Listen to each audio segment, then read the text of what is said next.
திரு மணிகண்டன் அவர்கள்ட்ட தொடங்கலாம்னு நினைக்கிறேன். கூட்டணி வந்துருமா சார்? மேடம் இல்ல, நீங்க சொன்ன தொடக்கத்தில் சொன்ன காரணத்துக்கு ஒரு சிறிய விளக்கம் தர்றேன். நீங்க திரு எஸ்.பி. வேலுமணி அவர்கள் கட்சியில கலந்து கொண்டது சர்ச்சையா பேசணும். இப்போ அண்ணாமலை அவர்கள் மேடையை சென்று வாழ்த்தினாரு. முன்னாள் அமைச்சர்கள் முன்னாடி முன்வரிசை உட்கார்ந்தாங்க. அதை நோக்கி வருகிற போது இப்போ அவன் சென்னையில திமுக பேசுவாரு. இப்ப நான் நேரம் சந்திக்க என்ன நடக்க இல்லைங்களா? அது மாதிரிதான். அப்போ சந்திக்க போது யாரா இருந்தாலும் மரியாதை வழக்கம். அப்ப கூட்டணி இல்ல மேடம், உறுதியாக பாஜக கூட்டணி இல்லை. அப்போ அதிமுக பொதுச் செயலாளர் நீங்க பாஜகவோட கூட்டணி வைப்பீங்களான்னு கேட்கும்போது இப்போ மணிகண்டன் சார் சொல்ற மாதிரி அருமையா இல்லவே இல்லைன்னு சொல்லிருக்கணும்ல. மேடம் நீங்களே சொல்லுங்க. எங்களுக்கு திமுகவை தவிர இல்ல எங்களுக்கு திமுகவை தவிர யாரும் எதிரி இல்லைன்னா என்ன பொருள்? மேடம் நீங்க கொள்கை எதிரின்னு சொல்லக்கூடிய பாஜகவை திமுக சொல்லுவீங்களா? அந்த கொள்கை எதிரின்னு எனக்கு தெரிஞ்சு விஜய் தான் சொல்லியிருக்கிறாரு சார். இல்ல மேடம், நீங்க பாஜக முரண்பாடு ஒண்ணு, பிஜேபி மிகப்பெரிய எதிர்ப்பது திமுக. ஆனா என்ன சொல்றாங்க, பேரறிஞர் அண்ணா அவர்கள் நாடாளுமன்றத்துல பேசுகிற போது அவரை பேச வைக்க கூடாது என்று சொன்னவர் திரு வாஜ்பாய் நேரு கூட பேச விரும்பினார். அந்த வாஜ்பாய் ஆதரித்து ஆட்சியை இடம்பெற்று ஜெயலலிதா அவர்கள் என்ன முடிவெடுக்கிறாரோ நேர்களாக முடிவெடுப்பேன்னு சொல்லி வாஜ்பாயை மீண்டும் மீண்டும், அதாவது அந்த ஆட்சியை தூக்கி எறிந்து அந்த ஆட்சியை அவ்வளவுதான் முடிவெடுத்த பிறகு கூட அதை துணைவிட செய்ய யாருங்க? திரு கருணாநிதி. அப்போ அவர் அன்றைக்கு நல்ல வழிதாரு. இன்னைக்கு அதிமுக மோசமா சார்? மோசம் மேடம். அதாவது கூட்டணி என்பது திமுகவை தவிர எந்த கட்சியோடும் அதிமுக வச்சிருக்குது, வைக்குங்க. திமுக அப்போ அதுல பிஜேபி அடக்கம் தானே. திமுக அதிமுகவை தவிர எல்லா கட்சியோடும் கூட்டணி வச்சிருக்கா இல்லைங்களா? வைக்கணும் இல்லைங்களா? ஆமா. அப்போ இது அரசியல் சூழலை பொறுத்து. ஆனா இந்த உறுதியை சொல்றேன், அதிமுக பாஜக கூட்டணிகள் என்பது எடப்பாடியில் மட்டுமல்ல, பொதுக்குழு செயற்குழு மாவட்ட செயற்குழு தீர்மானமாக நிறைவேற்றி பத்திரிகையாளர்கள் சொல்லப்பட்டது. அது முற்றுப்பட்டு மீண்டும் ஒவ்வொரு முறை பத்திரிகையாளர் சந்திக்கும் போது இருக்கா இருக்கான்னு என்ன நடக்குது, என்ன கேள்வி சொல்றாரு? வேறே இல்ல. நாட்டில் எத்தனை தவறு நடக்குது, இதெல்லாம் பேச சொல்லாதீங்களா? இதெல்லாம் பேச நீங்க பாட்டுக்கு இப்படி அடிச்சு பேசுறீங்க. நாளைக்கு திடீர்னு சேர்ந்துட்டாங்கன்னா என்ன பண்றது? மேடம் உறுதியாக பொதுச் செயலாளர் கூட்டணி இல்லன்னு சொல்லிட்டாங்க. அது குழு கூடி முடிவெடுக்குது, நிச்சயமாக இல்லை. திருமண நிகழ்ச்சி போனது நீங்க என்ன நிகழ்ச்சி பாருங்க, பொதுச் செயலாளர் கலந்துக்கல, வேலுமணிக்கும் எடப்பாடிக்கு பொறுத்து எல்லாரும் செய்தி பரவுங்க. நீங்க அந்த நிகழ்ச்சி நானும் போயிருந்தேன். நானும் எடப்பாடியோட மைத்தின அந்த வெங்கடேஸ்வரோட ஒன்றா கொண்டு சாப்பிட்டோம். மிதன் பழனிசாமி ஒன்றா கொண்டு சாப்பிட்டோம். அக்கா வந்தாங்க, எடப்பாடி வீட்டுல அக்கா வந்தாங்க, எல்லாரும் குடும்பத்துல சம்பந்தம் வந்தாங்க, எல்லாரும் வந்தாங்க. அவருக்கு என்று தனியாக 10ஆம் தேதி கொடிசை நிகழ்ச்சி நடத்துறாங்க. கட்சிக்காரர் கூட கலந்து போறாங்க. அதெல்லாம் மறந்துட்டு இவர்களாவே செய்தி பார்த்துறாங்க. இதெல்லாம் அதிமுக 30% இருந்தாங்க, பிஜேபி அலைன்ஸ் செய்வாங்க. இது எல்லாமே ஊடகங்கள் பத்திரிகை பரப்புகிற பொய்யான செய்தி. இல்ல இப்போ பாஜக நமக்கு தேவையில்லை, அது இல்லாத இன்னொரு வலுவான கூட்டணி அமைக்க முடியும்னு அதிமுக நம்புது. மேடம் தெளிவாக அதிமுக இருக்குது, பாஜகவோட கூட்டணி இல்லை. திமுக எதிர்க்கிறது எல்லோரும் ஒன்று செல்லலாம், அவ்வளவுதான். இது என்ன பிரச்சனைங்க? அவசியம் இல்லை. இப்போ அப்ப பாஜக தவிர எல்லாரும் ஒண்ணு சேர போறாங்க. நான் ஒண்ணு கேட்கிறேன் மேடம், திரு ஜி.கே. மணி அவருடைய இல்ல நிகழ்ச்சிக்கு முதலமைச்சர் போனாரு.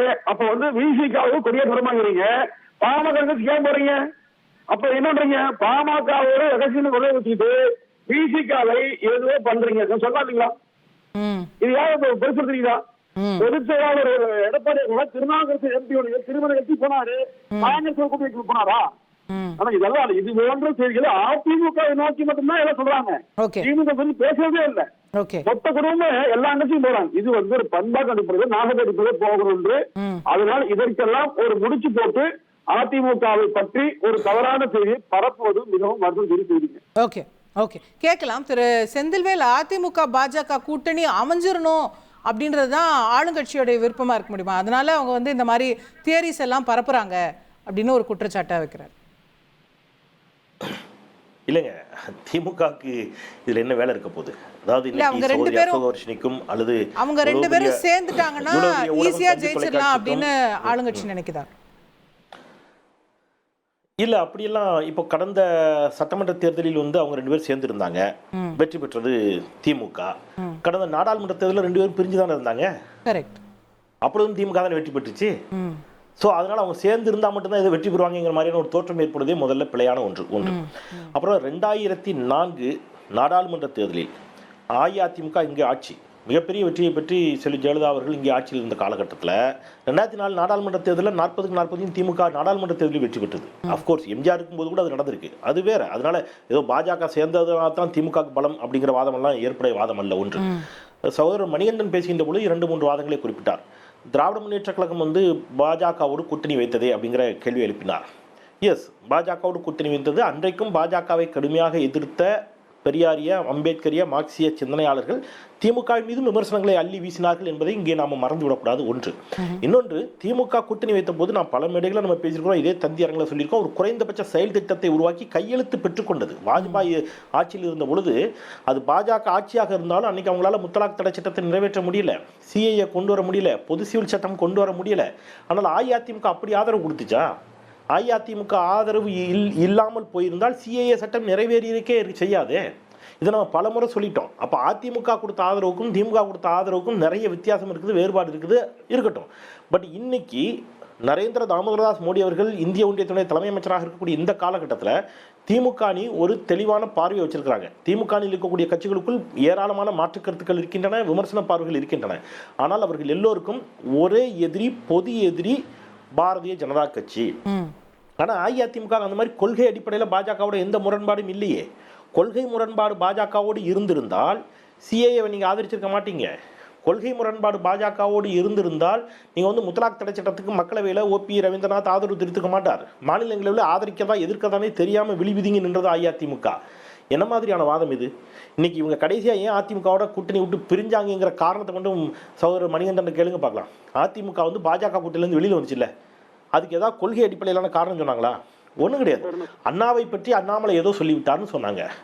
அதற்கு முன்பு அவர் ஜெயலலிதாவே ஊழல்வாதி என்று சொன்னார். அப்பொழுது வராத கோபம் இவர்களுக்கு திடீரென்று அண்ணாவை பற்றி சொன்னவுடன் வந்துச்சு அப்படிங்கிற மாதிரியான நகைச்சுவை வேற ஒன்றும் இல்லை. நான் தொடர்ச்சியா ஒரு விஷயத்தை வந்து சொல்லிட்டே வரேன், இப்பவும் சொல்றேன். அப்போ உங்க பார்வையில 26ல அவங்க மீண்டும் ஒண்ணாறதுக்கான வாய்ப்புகளும் இருக்குன்றீங்க?